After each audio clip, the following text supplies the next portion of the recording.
Selamat malam, Pak. Selamat malam. Ya, saya kan dapat informasi ini dari A1 ini, Pak. Ya. A1 ya? Iya, jadi bukan A4 gitu loh, A1. Bahwa Bapak tuh seorang pembicara atau speakers. Nah, di antara teman-teman saya tuh pingin jadi pembicara, entah itu di podcast atau di seminar-seminar atau pelatihan-pelatihan gitu lah. Iya. Jadi narasumber gitulah ya. Oke, ya. Nah, mereka tuh banyak yang merasa itu kayak gugup gitu ya, atau nervous gitu ketika memulai untuk berbicara di depan publik. Walaupun itu di studionya sendiri, di rumahnya sendiri. Misalnya kalau yang podcast ya. Iya. Nah, bagaimana kiat-kiatnya supaya kita percaya diri? Oke. Banyak orang senang jadi speaker atau public speaker. Ya, kenapa? Karena diekspos, dilihat orang banyak, kemudian juga disaksikan, apalagi kalau ada iming-iming gitu ya, jadi profesi, enak ya jadi speaker, bayarannya gede. Nah itu enak di dalam, tapi belum tentu mampu melakukan dua syarat yang harus difahami oleh public speaker. Pertama, konten. Konten artinya isi dari materi atau ilmu yang ingin disampaikan itu perlu bertanggung jawab. Bertanggung jawab artinya apa? Artinya ilmu itu tidak ilmu yang out of date, kuno, tidak valid lagi. Kedua, artinya ilmu itu ada dasar ilmiahnya.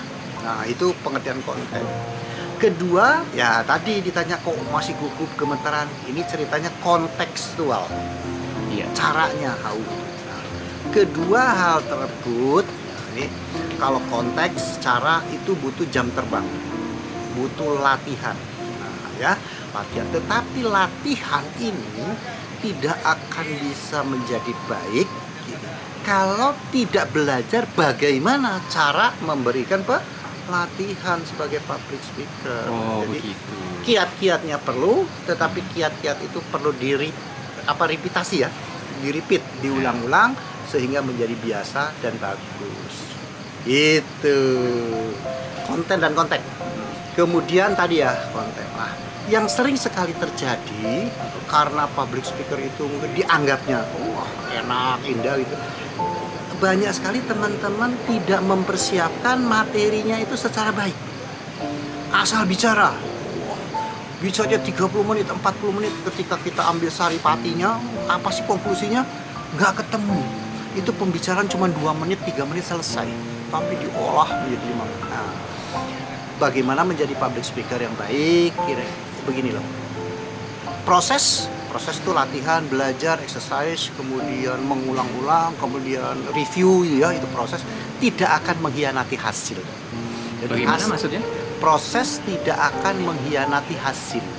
Artinya kalau kita ingin mendapatkan hasil yang baik, pasti melalui sebuah proses yang cukup panjang dan cukup menantang. Nggak ada instan. Iya. Jadi tidak ada yang instan dalam seseorang yang ingin menekuni Profesi apapun. posisi apapun, termasuk menjadi Public. speaker Iya. atau public speakers gitu ya. Iya. Jadi artinya apa? Proses kan tidak mengkhianati hasil. Seperti kita nonton sulap.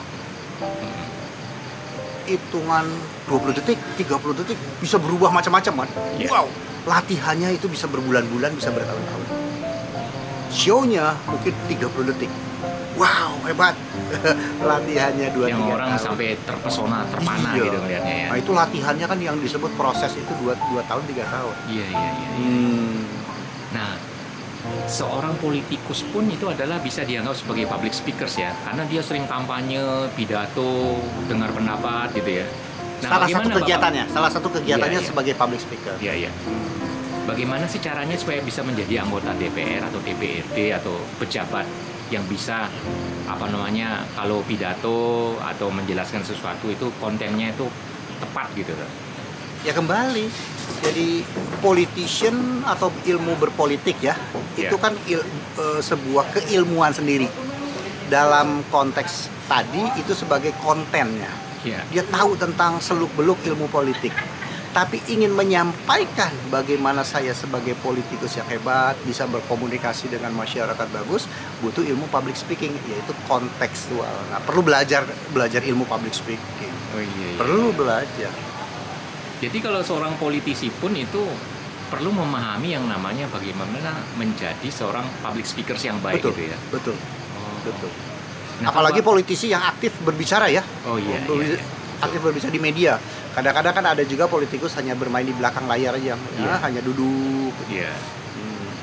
Nah kalau Bapak menilai para politisi, katakanlah anggota DPR, DPRD di daerah atau di Jakarta, parlemen di Senayan gitu, bagaimana Bapak menilai, mengkategorikan para politisi kita gitu kalau ketika berbicara gitu? Ruwet, jelimet, ruwet dan jelimet. Jadi sebetulnya materinya cukup disampaikan 2 menit, ngomongnya bisa 10 menit, muter-muter, mengulang-ulang. Kenapa? Karena dia tidak belajar ilmu public speaking. Apa karena supaya kelihatan dia lebih jago atau pintar daripada orang yang diajak bicara gitu? Yang menilai orang bodoh begitu. Kalau orang bodoh menilai, wah pintar ya, banyak ngomong hebat. Tapi ketika ya orang yang cerdas ngomong, kelihatan bodohnya, Pak. Ah, seperti itu ya. Iya. Nah ini kan sudah dekat, ini bakal ada pemilu serentak Ya, ya, ya, termasuk adalah pemilihan anggota parlemen, Betul, baik di betul. daerah maupun Di pusat. pusat kan gitu.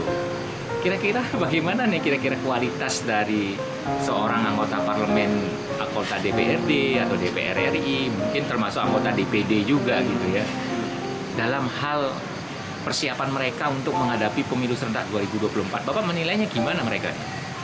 Secara umum jarang mereka belajar dulu public speaking baru ikut nyalek. Mereka mencoba menyalek dulu. Ketika berhasil terpilih ya, rencananya ikut public speaking. Rencana. Ya. Tapi prakteknya mereka sudah disibukkan dengan kegiatan banyak macam sehingga belajar public speaking menjadi terabaikan. Ya, ya. Dalam artian apa? Dianggap tidak penting, menjadi apa? Menjadi prioritas bawah, tidak pernah belajar lagi. Nah, Dampaknya bagaimana dong kalau begitu? dampaknya adalah komunikasi dengan dia punya apa? Konstituen. Konstituennya terjadi gap. Kemudian juga ketika komunikasi internal di mereka pun jelimet, mulut gitu. Oh kayak sidang dengar pendapat gitu ya? Ya kalau sidang dengar pendapat betul, tapi kadang-kadang kan pesan yang ingin disampaikan itu simple, dengan over talk, kebanyakan ngomong malah jadi nggak ngerti. Oh iya iya. Jadi iya, iya. bicara itu kan singkat, padat, jelas, ngerti, gitu loh. Nah ini kelihatan mereka tidak singkat, tidak padat, tidak jelas, tidak ngerti. Kalau kita sering melihat di gedung DPR itu ada seorang misalnya yang diundang menteri gitu misalnya, atau dirut BUMN dan jajarannya gitu. Sering kenapa para menteri yang diundang atau pejabat lain yang diundang itu belum ngomong pokoknya kok sudah sering dipotong ini, diinterupsi sama anggota DPR. Apa sebenarnya yang terjadi ini? Ya mereka tidak paham tentang communication skill. Nah ini kembali lagi nih, public speaking salah satunya kan ada ilmu tentang keterampilan berkomunikasi yang disebut dengan bahasa kerennya communication skill. Ketika ditanya apa sih communication skill itu, wah, kita harus bisa berbicara, kita harus bisa ngomong yang bagus ya, bisa meyakinkan yang baik. Itu baru 50% benar. 50%. 50% lagi adalah tentang hearing skill, keterampilan mendengar. Nah, mereka tidak belajar tentang keterampilan mendengar, hanya bicara tentang keterampilan bicara. Oh, karena itu mereka sering melakukan motong bicara atau Interupsi. katakanlah dengan bahasa tingginya tuh interupsi gitu ya. Dan itu salah satu etika yang perlu dihindari. Etika berkomunikasi yang perlu dihindari. Interupsi perlu nggak perlu ketika sangat mendesak, ketika sangat penting. Tapi yang sering terjadi kan kita lihat sebentar ngomong, dipotong, sebentar ngomong. Kenapa? Itu habitus, kebiasaan. Oh iya. Atau merasa ingin saya lebih menguasai audiens. Atau menguasai masalahnya mungkin. merasa. Seakan-akan. Oh, Keminter lah. Bahasa kerennya tuh keminter. begitu ya. Karena orang keminter tuh mesti nggak pinter. Jadi apa sebenarnya terjadi dengan diri mereka, Pak? Tidak siap untuk berkomunikasi dengan baik. Tidak siap. Atau tidak paham betapa pentingnya komunikasi. Nah, menghadapi persaingan dunia ke depannya, katakanlah bukan hanya dalam bidang hubungan antar negara, tapi juga antar warga Indonesia dengan warga lain atau perusahaan Indonesia dengan perusahaan lain di luar negeri gitu ya. Itu apa sih yang harus dikuasai ketika mereka negosiasi atau ketika mereka sebelum dealing bisnis gitu, atau ada kesepakatan apa gitu? Nah, itu yang dibutuhkan satu lagi, negotiation skill. Nah, negotiation skill kan tergantung konteksnya apa. Kalau bisnis, yaitu negotiation skill for business. Tapi kalau politik ya tentunya negotiation politik gitu ya. Nah, ini ada kiat-kiatnya pasti. Teknik bernegosiasi itu ada kiat-kiatnya. Ada the power of negotiation, kemudian kita mesti bisa saling tukar konsesi gitu ya. Mesti ada buying list, apa aja mau saya omongin, kemudian mana yang poin harus saya peroleh dan mana boleh yang saya kalah, itu kan negosiasi kan gitu ya.